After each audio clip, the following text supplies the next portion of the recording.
جمعہ کے دن جہنم سے آزادی نصیب ہوتی ہے۔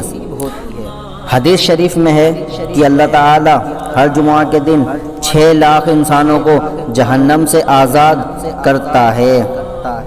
حضرت انس رضی اللہ تعالیٰ عنہ سے مروی ہے، حضور صلی اللہ تعالیٰ علیہ وسلم نے فرمایا کہ جب تو نے جمعہ کو سالم کر لیا تو گویا تمام دنوں کو سالم کر لیا۔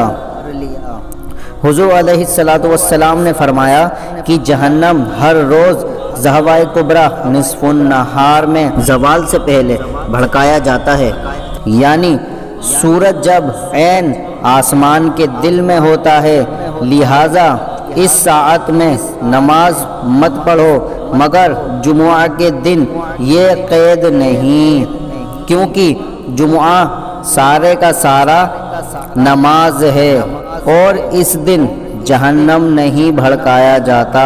سبحان اللہ۔ حضرت کعب رضی اللہ تعالیٰ عنہ کا فرمان ہے کہ اللہ تعالیٰ نے سب شہروں سے مکہ معظمہ کو فضیلت بخشی ہے، سب مہینوں میں رمضان کو فضیلت عطا کی ہے، سب دنوں میں جمعہ کے دن کو فضیلت دی ہے اور سب راتوں میں لیلۃ القدر کو فضیلت عطا فرمائی ہے۔ کہا گیا ہے جمعہ کے دن حشرات الارض اور پرندے ایک دوسرے سے ملاقات کرتے ہیں اور کہتے ہیں کہ اس نیک دن میں سلام ہو، سلام ہو۔